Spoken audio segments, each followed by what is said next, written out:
Começa agora mais um NapaCast com o Edu Toledo. E agora eu quero agradecer aos nossos patrocinadores que apoiam e fazem com que esse programa continue no ar. Então, conheça as marcas que apoiam esse programa, as vantagens de conhecer as redes sociais deles e sigam, porque só assim a gente consegue trazer cada vez mais convidados especiais para vocês. Confira comigo. Conheça agora o nosso patrocinador Total Grass, a marca da grama sintética. Seja no setor esportivo ou no decorativo, a Total Grass reside na sua capacidade de oferecer uma experiência completa e diferenciada para você, combinando durabilidade excepcional, aparência natural e facilidade de manutenção. Além disso, a Total Grass se destaca pelo compromisso com a inovação contínua, atendimento ao cliente excepcional e sustentabilidade ambiental, garantindo assim para você, nossos clientes, que recebam não apenas um produto de alta qualidade, mas também um serviço e uma experiência que superam as expectativas. Isso é Total Grass, fornecendo soluções para vocês em gramado sintético que não apenas atendam, mas também excedam as suas necessidades. Conheça mais a Total Grass. Chocolate Nicolate, a marca dos sabores. Nossos convidados amam ganhar chocolate Nicolate. E se você quiser comprar e degustar uma trufa, um pão de mel maravilhoso, aponte o celular nesse QR Code que está na tela, acesse Chocolate Nicolate, coloque o nosso cupom de desconto NAPA10 e ganhe um descontaço, além de receber o chocolate na sua casa. Chocolate Nicolate também apoia o NapaCast. Você está procurando uma nova oportunidade de trabalho? Quer se recolocar no mercado? Então, olhe o parceiro que é do NapaCast, Grupo Sertec RH com várias vagas. Esse grupo que atua há mais de 33 anos no mercado, atuando com recrutamento e seleção, mão de obra temporária e terceirizada, tá cheio de vagas, então confira lá no site do Grupo Sertec RH as vagas disponíveis e quem sabe você não se recoloca no mercado ou busca uma nova oportunidade. Grupo Sertec RH também apoia o NapaCast. A Max Tacos é a empresa referência em jogos de salão no Brasil. Líder em tacos de sinuca, a marca se destaca por ter em seu time os melhores jogadores do país, incluindo o lendário Baianinho de Mauá, que em breve vai estar aqui no NapaCast. Vamos convidar ele, hein? Além de tacos de sinuca, a Max Tacos oferece mesas de sinuca de alto padrão, acessórios, mesas de ping-pong, xadrez, pimbolim e muito mais. Para quem busca qualidade e paixão pelos jogos, a Max Tacos é a escolha ideal para você. Eu preciso falar da agência Seeking. É uma agência de marketing 360 graus estratégico, dedicada a transformar os objetivos de seus clientes em resultados concretos. Com uma especialização ampla que inclui marketplace e estratégia de vendas, a empresa conecta marcas ao sucesso de forma inteligente e eficaz. Então, se você busca crescimento sustentável e uma presença marcante no mercado, a agência Seeking é a parceira ideal para levar sua marca ao próximo nível. Vem com a Seeking. É isso aí, se sua marca quiser fazer parte do NapaCast, mande um direct, procure a nossa assessoria que com certeza você terá muito sucesso aqui com a gente. E bora de convidado que começa agora mais um NapaCast. Seja muito bem-vindo, bem-vinda, não sei se você está chegando pelo Spotify, Deezer, iTunes, Amazon, TikTok, YouTube, Instagram. Seja bem-vindo, seja bem-vinda. Tenho certeza que esse podcast será inspirador e de muito aprendizado para você, porque a gente vai desmistificar um tema que é muito comum no nosso mercado e que eu tô cheio de curiosidade. Na verdade, só pra dividir com vocês, a gente já tinha começado a gravar antes, então assim, vai parecer que a gente tá repetindo, porque pra nós estamos, porque deu um probleminha no microfone, a gente teve que regravar, então vai ser o mesmo assunto, mas ficou muito legal. Então já sei do que a gente vai falar e eu tenho certeza que vai agregar muito valor aí na sua vida profissional. Então, comigo aqui hoje no NapaCast, Arthur Rufino, uma salva de palmas de novo pra ele. Que falsidade, que eu acabei de bater palma pra ele, já gravamos isso, mas vou bater de novo. Arthur, seja bem-vindo. Palmas nunca é demais, né? Nunca é demais. Mas é bom que já esquentou o papo, então eu já sei a linha que vai. Boa. Eu iniciei falando na gravação que não saiu o áudio, que a gente vem vindo numa crescente de ter grandes pensadores aqui dentro do podcast para falar de inúmeros temas, né? E o Arthur Rufino, para quem não sabe, é filho do grande Geraldo Rufino, que esteve no NapaCast há 2 episódios atrás. Aliás, se você não assistiu, corre lá pra ver que tá um episódio que é corte atrás de corte. Falo que é um aprendizado a cada 1 minuto. Aliás, com um poder da persuasão e da comunicação do seu pai, que é algo... Fora do normal. É fora do normal, né? Parece que assim, você falar água, ele vai falar uma coisa sobre água. Não dá pra entender. É um poder né? diferenciado. Pra quem não sabe o que eu vou falar agora, o Geraldo parece que é uma Barça ambulante. Barça, talvez para os jovens não sabem o que é, seria o seu Google, mas da minha época, que eram vários livros, enfim, é uma Barça, uma Barça cultural. Mas o Arthur vem aqui como empresário, empreendedor, eu vou deixar para ele falar um pouquinho só de quem ele é, e aí eu entro dando uma marretada de perguntas nele, porque eu tô cheio de curiosidade. Boa. Fala aí, Arthur. Vamos lá. De novo. Bom, eu sou Arthur Rufino, eu sou fundador e CEO da Octa, que é uma startup de economia circular para veículos. O que é isso? A gente conecta as frotas de veículos aos centros de desmontagem veicular, que nada mais são do que os desmanches feitos do jeito certo.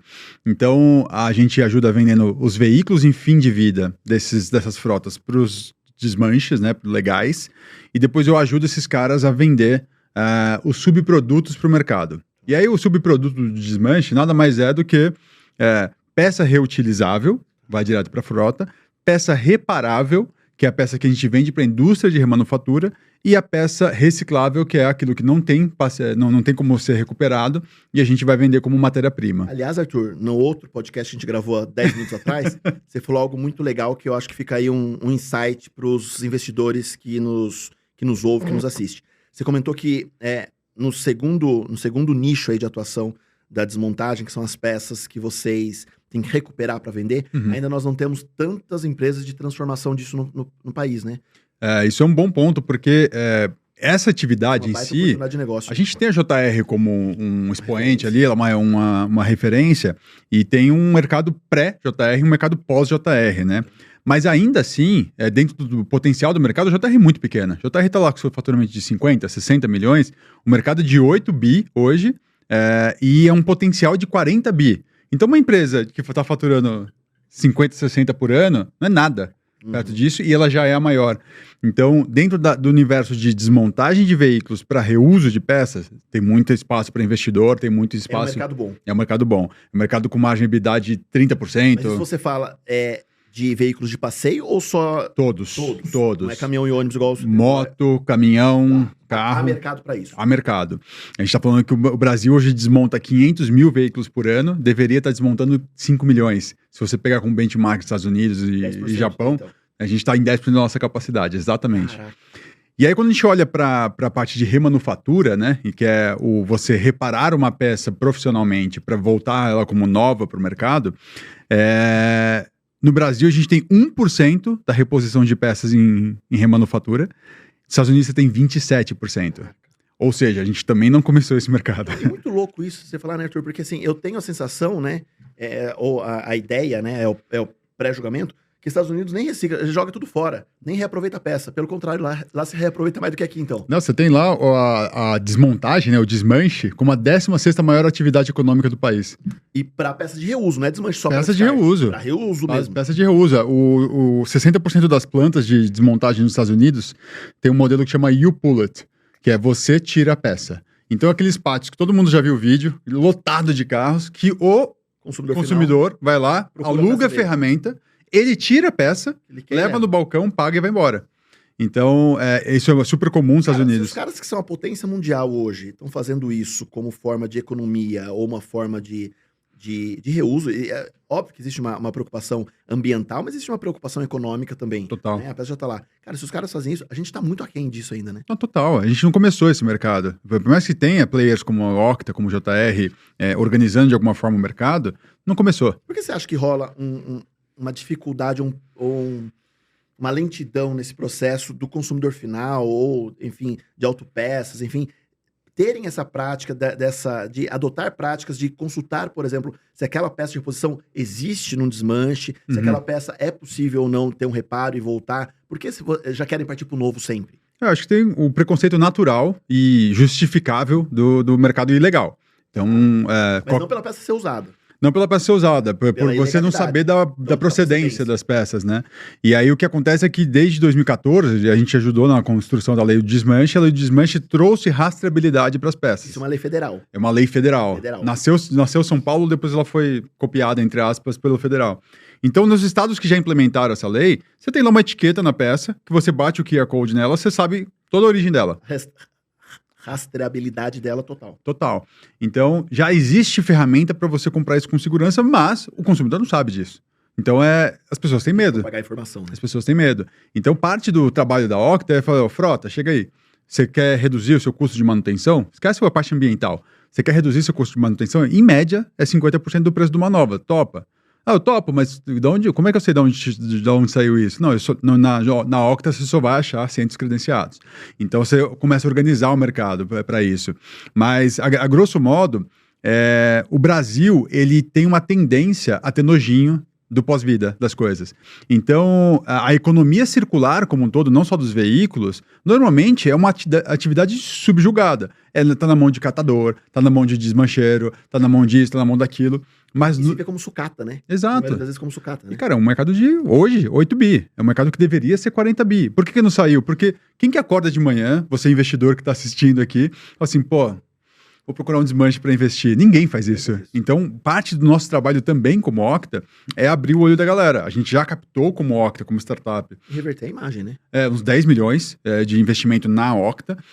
Só que à medida que a gente fala com os investidores de Venture Capital para falar sobre a startup Octa, o cara fala assim, não, você está me falando que desmanche dá 30% de EBITDA e existe regulamentação? Então tá bom, que eu vou trazer a minha turma de Private Equity agora aqui para começar a comprar desmanche. A maior empresa do mundo chama LKQ, está nos Estados Unidos, ela compra 3,4 desmanches por mês nos Estados Unidos. É uma das maiores empresas em aquisição nos Estados Unidos. Ela está desmontando 1 milhão de veículos por ano, com 870 plantas de desmontagem. Ela desmonta o dobro do Brasil, sozinha. Então, você vê que é um movimento totalmente possível no Brasil. A China está acontecendo isso, na Índia está acontecendo isso. As pessoas estão comprando desmanche loucamente para formar grandes redes de logística reversa. E aí começa a nascer todas as oportunidades de negócio que a gente falou. A gente já começa a ver, né? Chega um momento, e obviamente isso é tendencioso em função do futuro que está aí. Chega uma hora que você sabe, vou descartar aonde? Exato. Né? Vou reciclar aonde? Porque, obviamente, nem tudo a gente consegue reciclar ainda. Sim. Né? Que é uma outra dificuldade. Agora, se você consegue ter o reuso, né? Eu fui palestrante acho que há uns 3, 4 anos atrás, eu não vou me lembrar o nome, mas foi num congresso de desmanche, que foi lá em Bragança, do estado de São Paulo, Recicla Alto. Recicla Alto? Recicla Alto. Recicla Alto. Recicla Eu Alto. fui palestrante desse evento. Que legal. Eu me recordo disso, porque eu falei, cara, eu não imaginava esse mercado. Eu não imaginava que existia isso. Né? E você vê que tem que desmistificar mesmo, né? Total. Arthur? Porque a galera tem um pré-julgamento que é o que você disse, né? Talvez na etimologia da palavra, o desmanche é negativo. Sim, sim. Mas, pô, desmanche? Confio, não confio? Exato. Né? E aí, assim, o quanto você pode ter de economia, não só de frota, né? O usuário comum mesmo. Exato, é grande a economia. Eu brinco que eu me recordo que, eu não sei se foi meu irmão, meu pai, uma vez, que teve uma colisão com um veículo e só quebrou o farol. E era uma fortuna o farol do carro. E aí ele encontrou no desmanche o mesmo farol por 60% mais barato. E é o farol, né? É só uma carcaça plástica. Cara, mas era muito mais barato. Cara, tá ali, tá novo igual, porque o cara colidiu a traseira do carro, a frente tá impecável. Exato. Cara, e não existe esse pensar, né? Não tem. E assim, não tem canal, não tem o hábito. Você normalmente lembra da Ricardo Jafé aqui em São Paulo, cada cidade tem o seu cantinho do desmanche, você fala, pô... Um das motos ali? General Osório tem ali. E aí o cara vai falando, não vou lá nem a pau. E o medo, exatamente. Então, mudou. Você tem canais hoje, você tem Octa, você tem Mercado Livre, etc., que te ajudam um pouco nisso. Mas no final do dia, é um processo de educação. É um processo de lembrar as pessoas de que tem um plano B. E não é só custo, é uma questão de acesso. Porque tem muita peça que saiu dos 5, 6 anos de uso de um veículo, o distribuidor não vai mais manter em estoque. A concessionária não vai ter em estoque. Então você não consegue arrumar o carro. E normalmente você só vai achar num desmanche legal. Então, é uma mudança de paradigma. Eu acho legal que você comentou também assim, quanto mais se legaliza o desmanche e gera-se aculturamento das pessoas em saber, você reduz, né, a marginalidade em relação a furto, né? Exato. A roubo, furto, enfim, tal. Exato, porque você pega São Paulo, né?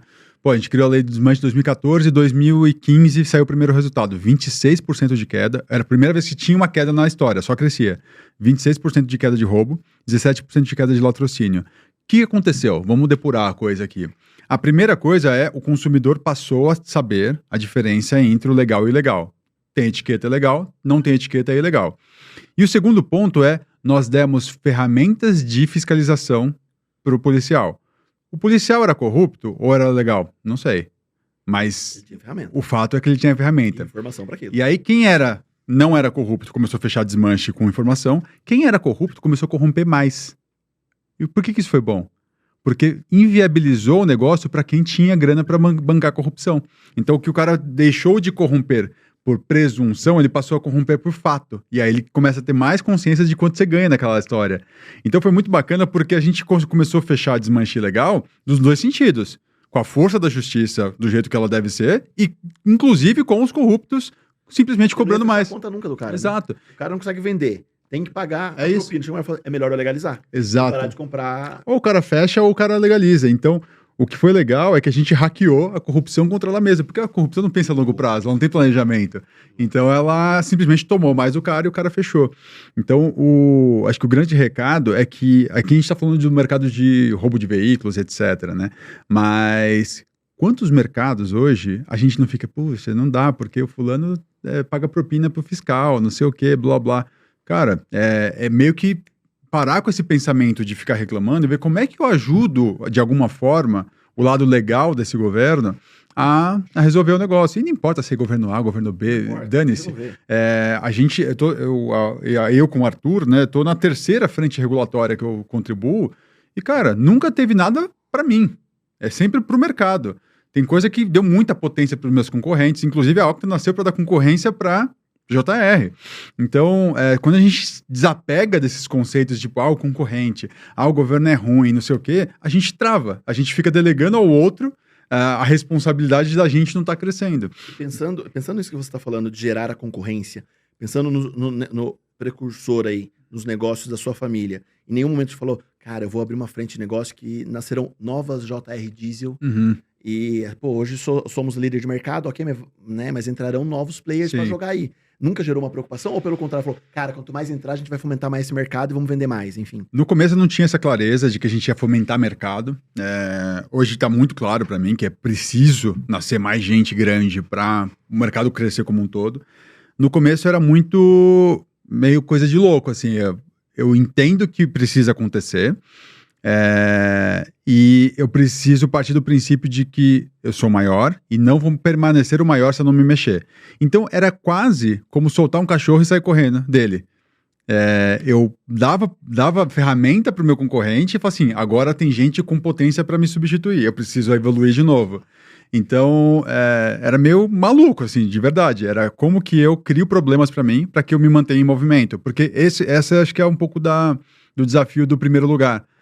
Você fica confortável, você fica arrogante, né? Então, em primeiro lugar eu criei isso. Depois, com lei de desmanche, etc, blá, blá, ficou claro que dar potência para essa galera, eu trouxe a Porto Seguro pro mercado. Eu dei nosso conhecimento inteiro para eles criarem um centro de desmontagem que poderia ser nosso concorrente. No final não foi, porque eles ficaram no leve, a gente continuou no pesado, mas a Porto Seguro é um dos grandes, é o maior player em volume de desmontagem hoje do Brasil. E puta de um negócio, desculpa o cobrar, mas puta de um negócio pros caras, né? Exato. Porque os caras recolhem os sinistros da rua. Faz o que com o sinistro? É isso. Ele vendia em leilão, ele falou assim, não, peraí, essa margem pode ficar aqui, dentro de casa. Ele começou a resolver a questão de margem e ele começou a resolver outra coisa, que já tem regulamentação para um seguro específico que permite o uso de peças usadas, chama seguro verde. Então, ninguém começou a usar esse seguro ainda, ninguém começou a oferecer esse produto por falta de peça. Quem vai ter a peça? Porto Seguro. Então, ela não tem esse produto rodando ainda, mas é a única seguradora pronta para isso. E se amanhã você fala assim, existe uma loja de peças de reuso com uma chancela da Porto, exato. O cara vai falar, cara, eu vou comprar com segurança, porque eu sei que é carro de sinistro, o que for. E tá lá. E é uma segurança. Já tem 12 anos. Chama Renova Ecopeças. Maravilhosa estrutura. Eles só varejo, não vende para empresa, não usa nos carros segurados da Porto, porque, de novo, você não existe o produto que pode usar peça usada na carteira da Porto. Tá. Então, se você tem um carro sinistrado na Porto, é só peça nova, né?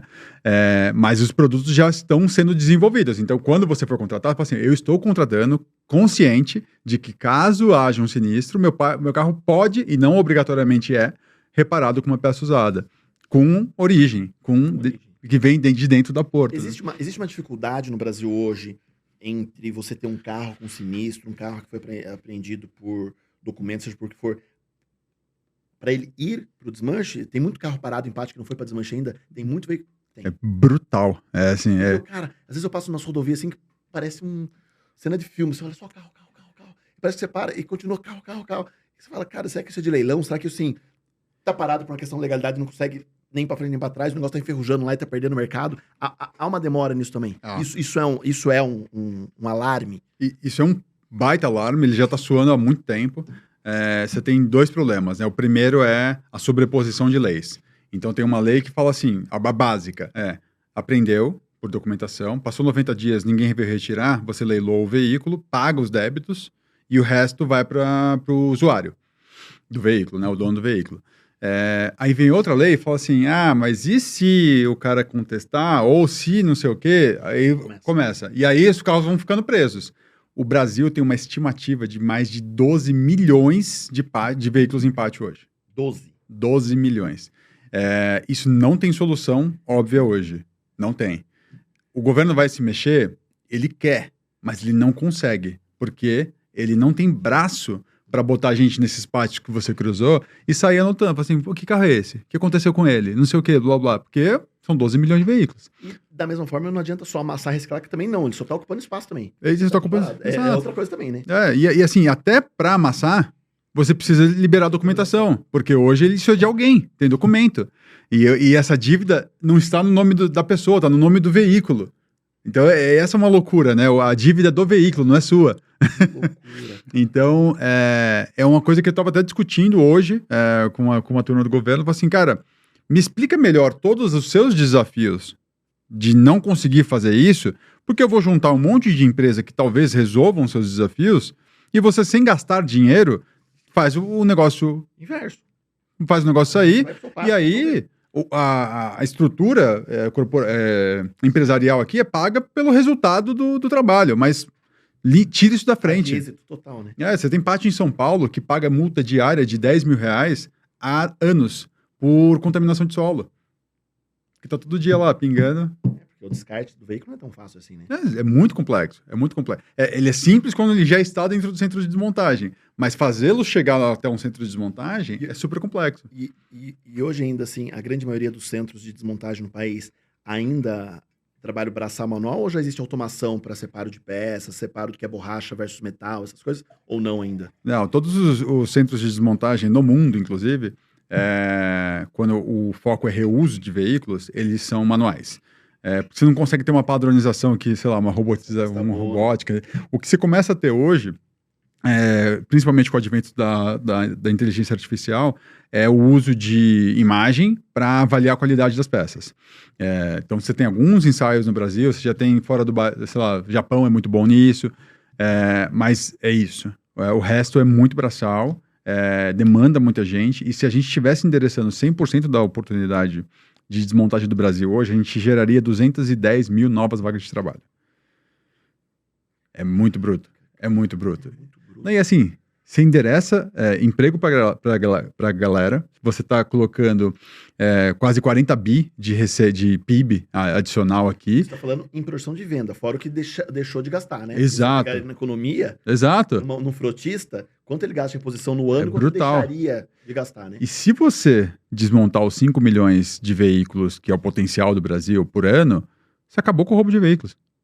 Não faz sentido você roubar um veículo. Você vai fazer o que com ele? A não ser que você vai usar Você vai usar o veículo, né? Eu vou sair passeando de veículo roubado. Mas para desmanche, esquece, perdeu sentido. Por quê? Porque é uma cadeia estruturada, eficiente, etc. E acontece o que aconteceu em São Paulo. São Paulo caiu 60% o roubo de veículos. Rio Grande do Sul, acho que já é 67%, que aplicou muito bem a lei de desmanche. Então, tá aí. Que loucura, cara.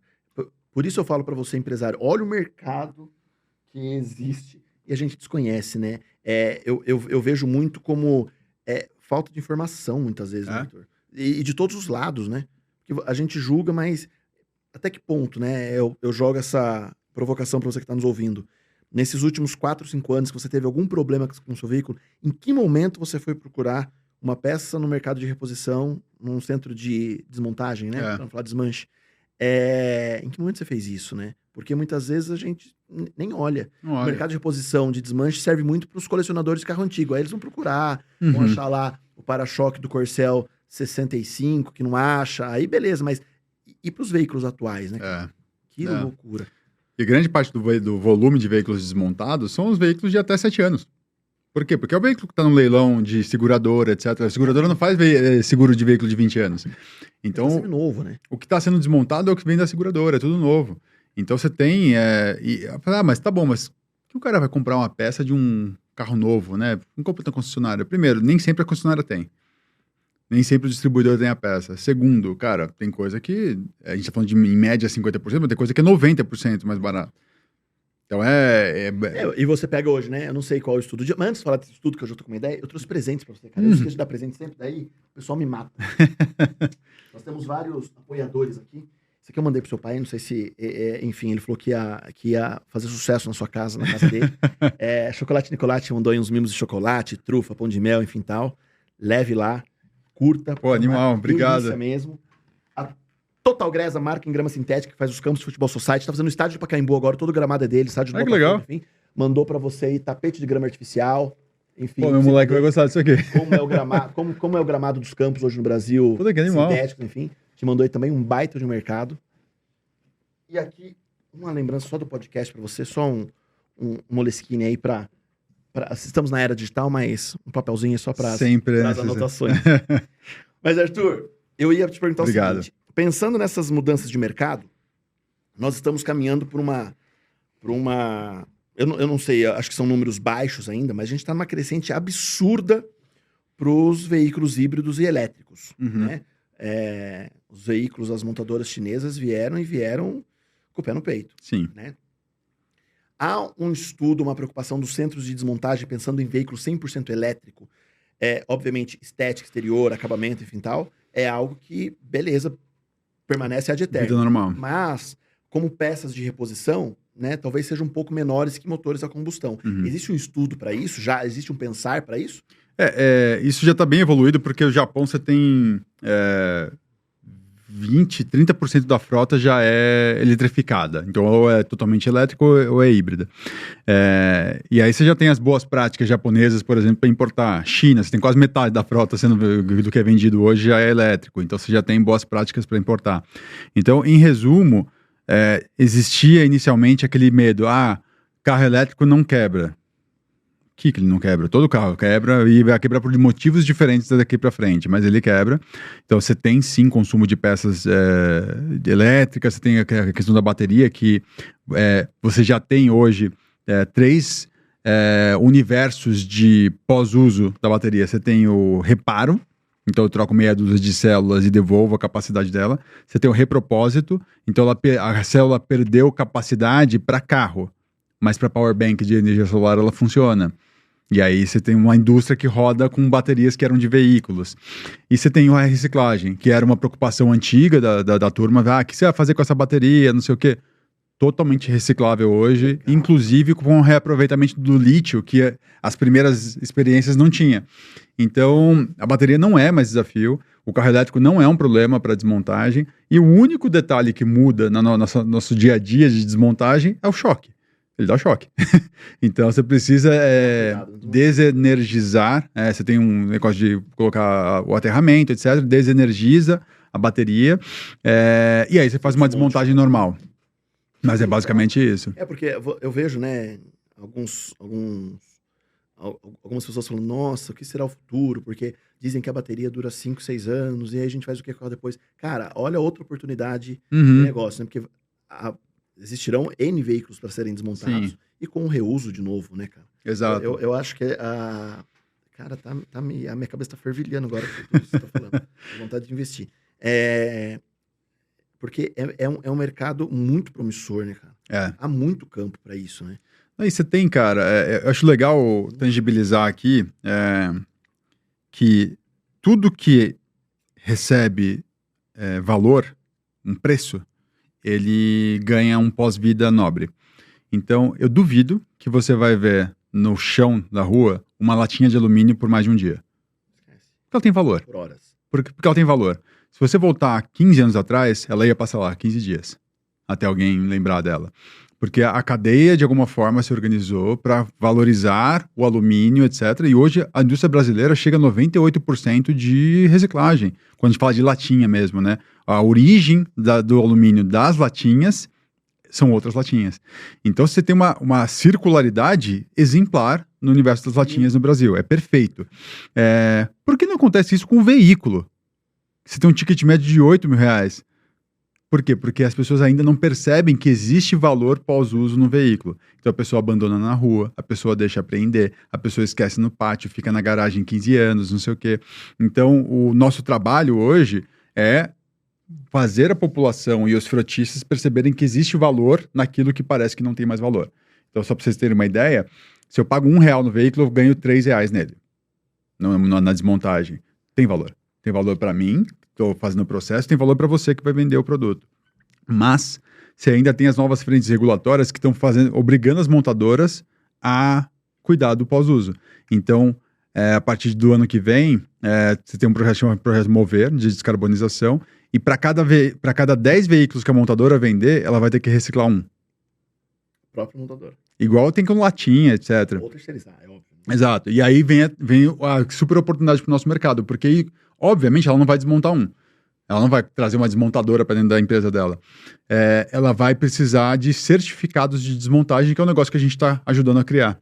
Então, a gente vai habilitar que o mercado de desmontagem, você é pequeno, médio ou grande, não importa, você consiga gerar certificados de que um veículo foi desmontado e você vende isso para a montadora, para que ela consiga bater a meta dela. Se ela bater a meta, ela tem 1 ponto percentual de desconto de IPI e ela pode dobrar a meta fazendo 1 para 5 em vez de 1 para 10. E ela fica com 2 pontos percentuais de desconto de IPI. Então é brutal. Todo mundo. É muito bom para todo mundo, exatamente. Você vai antecipar a evolução do nosso mercado em 15 anos. Hoje, uma maior dificuldade em desmanche, quando você fala no processo de desmontagem, não só o que vai para reciclagem, o que vai para reuso, o que vai para reparo, enfim, mas a questão mais grave hoje ainda são... Eu vou falar São Paulo, não sei se nas outras, se é federal ou não, mas é nomenclatura que eu sei.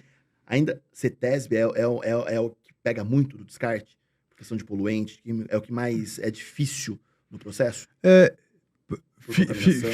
Ficou fácil em São Paulo e nos estados onde houve a regulamentação do setor. Só para explicar rapidamente, a lei federal ela atribui ao Detran a aplicação. Então, não são todos os estados que já aplicam a lei do desmanche. Mas São Paulo, Rio Grande do Sul, Paraná e outros, você tem lá a lei funcionando e para você se credenciar, você precisa ter a licença da CETESB ou do que o valha. Então, foi um embate inicial ali, mas é normal hoje em dia, como pegar a licença de bombeiro, é normal ter a licença da CETESB ali. Então, hoje, os centros de desmontagem são muito prudentes ali, porque você tem zero risco de contaminação de água, você tem zero risco de contaminação de solo, porque está na regra da lei como você deve proceder com tudo isso. Então, é muito bacana como aconteceu tudo. Eu acho que, assim, talvez a mesma inquietação que eu tô agora de te ouvir, eu acho que grandes empresários estão também, porque, cara, as pessoas ficam buscando novas oportunidades de negócio, ficam pensando em tendência, o que for, e a gente tem um mercado tão antigo, que existia um medo, uma resistência, óbvio, pela legalidade, por tudo, que hoje é regulamentado, e hoje pode ser uma baita oportunidade de negócio, assim, absurda. Exato. Né? Em qualquer uma das frentes, né? Além de trabalhar na cadeia, como você falou, na redução de poluição, na redução de furto, na redução de gasto, né? De ter um consumo mais consciente e saber onde está sendo aplicado as nossas economias, enfim. Cara, que incrível isso, cara. E aí dá para começar a pensar no seu negócio nisso, né? Como é que você faz o desmanche pós-uso do seu produto, né? E celular já tem. O que não tem ainda, né? Normalmente, eu gosto muito de falar disso, é nojinho. Tudo aquilo que você tem nojinho hoje tem uma oportunidade ali. Tudo que ninguém quer tocar tem uma oportunidade em volta. Se ela é muito grande ou muito pequena, a gente vai descobrir. É engraçado, né, Arthur? Porque eu falo assim, sei lá, na minha época de adolescência, eu me recordo de amigos que foram morar no exterior e voltavam pro Brasil e falavam assim, cara, você precisa ver, lá nos Estados Unidos, as pessoas jogam TV no lixo. Aí você vinha pro Brasil e fala, caraca, por que você joga TV no lixo? Porque é mais caro consertado que comprar uma nova. Sim, é isso. E hoje a gente tá fazendo a mesma coisa, né? Exato. Então você fala assim, cara, minha TV queimou, pela segunda vez quebrou. Cara, eu vou levar pra consertar? Joga fora e pega outra. E você começa a ver, né, nos grandes lixões, onde não tem os ateios, enfim, cara, a galera descartando algumas coisas, cara, que existiria um reuso. Exato. Para N possibilidades, as pessoas não têm esse pensar ainda, né? Exato. Tem reuso, tem repropósito, tem várias coisas importantes ali. Então, acho que provocação para executivos, empresários aqui, o pós-uso do seu produto, alguém está ganhando dinheiro com ele, deveria ser você. Deveria ser você. Então, hoje você tem montadora que tem desmanche na Europa, nos Estados Unidos, etc. Você tem... São muitas possibilidades. Né? Você tem de tudo. Tem peça usada Mercedes na concessionária Mercedes na Alemanha. Com 2 categorias, a selo azul e o selo marrom. O selo marrom é garantia de 1 mês, selo azul é 3 meses. Então, eu brinquei aqui, mas é verdade. A Rolex comprou a maior empresa de venda de Rolex usados do mundo. Então, ela percebeu que o relógio dela vale mais usado, não menos. Eu falei assim, e outro vai ganhar? Eu vou ganhar. Eu vou certificar, inclusive, né? Origem, etc, blá, blá. Então, ela começa a ganhar dinheiro 2 vezes sobre um produto que ela fabricou. Então, não abraçar a economia circular não tem nada a ver com o verde nesse momento. Não abraçar dinheiro. Alguém está ganhando dinheiro com o pós-uso do seu produto. Exato. Arthur, até para a gente agregar para quem está nos ouvindo também, além da Octa, eu sei que você tá na sua vertente também como escritor e palestrante, querendo desbravar as questões de desenvolvimento. Me fala um pouquinho do que é o Arthur falando nesse mercado, Bacana. até para que o meu público, enfim, conheça um pouco e veja o quanto a sua fala pode também fazer sentido aí em outros mercados. Vamos reusar o Arthur, legal, não só para falar de desmonte, mas para falar de outras carreiras também, nessa parte final do podcast aí. Para fazer essa loucura funcionar, né, de pegar um mercado marginalizado e transformar ele numa regulamentação, em um super potencial, obviamente, sem muita consciência, eu usei um método. Depois eu consegui transformar isso num livro que chama Inovação para Não Inovadores. Que nada mais é do que olhar para esses mercados tradicionais, esses mercados menos sexy, que não tem tecnologia embarcada, não sei o que, blá, blá, mas trazer inovação para isso. Então, a jornada da JR Diesel foi muito isso. Como que eu utilizo recursos que eu já tenho em casa, minha marca, minha capacidade produtiva, meu conhecimento, de formas diferentes para trazer uma geração de valor adicional. E aí, virou lei do desmanche, virou um monte de outros produtos que começaram a nascer da JR Diesel, que talvez não fizesse sentido para a JR, mas fez sentido para a Octa. E aí nasceu um negócio que hoje tem valuation maior que a JR. Então, o que eu gosto de chamar isso de desmanche criativo, esse método, né? Que nada mais é que pegar o seu negócio, desmontar igual um caminhão, assim, meu negócio vale R$1 hoje. Eu desmonto ele aqui, e aí eu falo, minha marca, talvez eu consiga vender como franquia, talvez eu consiga vender como marketplace, etc. Então, a minha marca, que não é uma coisa que eu vendo hoje, eu posso vender como produto. Minha capacidade produtiva está ociosa, eu consigo alugar? Eu tenho aqui um terreno muito grande, será que eu não consigo trazer outras atividades complementares, aproveitando que essas pessoas já me visitam? E eu desmanchei o negócio. Quando você junta de novo, nasce um negócio novo. E aí você tem o negócio que valia R$1, valendo 3. Então, desmanchar o seu negócio, como eu desmancho o veículo, faz muito sentido. E é muito em cima disso que eu trago a visão de inovação. Como que com palavras simples, sem siglas em inglês, etc., a gente traz para o executivo ou para o empreendedor essa visão de que dá para inovar pequenininho, com o recurso que você tem em casa, sem precisar de investimento, etc., mas simples todos os dias. Isso é uma mudança de mindset sobre o que é inovar. E aí, com cadência e frequência, você cria uma transformação que é usar desmanche para acabar com o desmanche. E aí, Arthur, isso você faz via palestra, consultoria, você vai dentro da empresa, você atua junto com o cara, é um trabalho ali de 4 mãos ou não, são só provocações. Como que é esse trabalho? Só para que legal. Esse público entenda também. Não, bacana. O produto central é o livro, né, o Inovação para Não Inovadores, e dele deriva palestra. Eu faço muita palestra hoje para empresas, para entidades, etc., para dar esse despertar da inovação para a turma ali. Tem uma parte de mentoria, mas aí acaba sendo mais para empreendedores mesmo, tanto para a questão de pensar o negócio, mas também para sucessão. Eu sou muito focado em sucessores, porque... Conhecimento de casa. Eu tive uma sucessão super bacana, e a minha sucessão não só culminou em tudo isso que eu acabei de descrever, mas culminou no Geraldo Rufino, quem preparou o Geraldo Rufino para sua carreira pública, né, de estar exposto, etc., fui eu para me livrar dele no processo sucessório. Tirou ele da jogada. Foi pensar estratégico. Exato. Então eu transformei o Geraldo no creator para poder ele ter outro propósito de vida que não fosse estar lá todos os dias. Então o processo de sucessão ele vai, mas com outro propósito. Um conselheiro ali. Exato. Não dá mais tanto palpite. Exato. Então ele me dá menos trabalho. Sensacional a estratégia.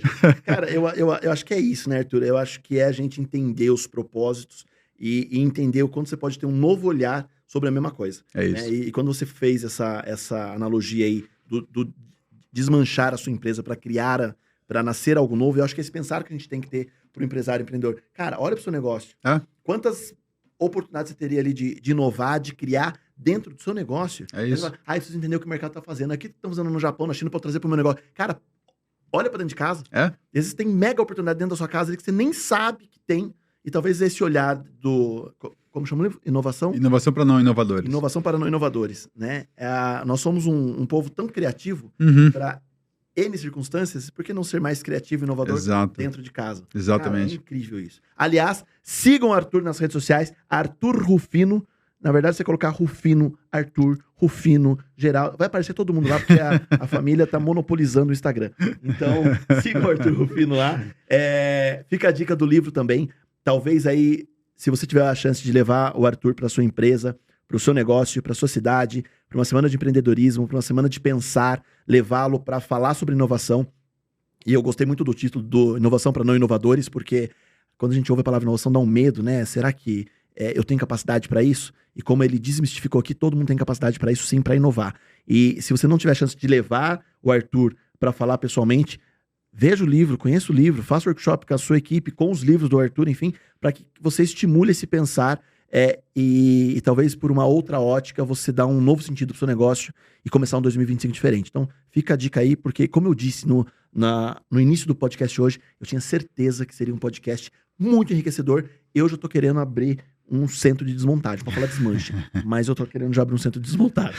Bora pra cima. Bora. Arthur, sensacional, cara. Eu ficaria mais 1 hora com você, de verdade, assim, porque, cara, eu tô cheio de curiosidade ainda, mas fica o convite pra você voltar. Boa. Né? Pra gente falar de outros temas, se quiser trazer mais alguém da Octa ou de outro mercado, vamos falar, porque eu acho que, cara, o podcast é isso. A gente tem que divulgar a informação, a gente tem que propagar, acho que é um serviço de utilidade pública.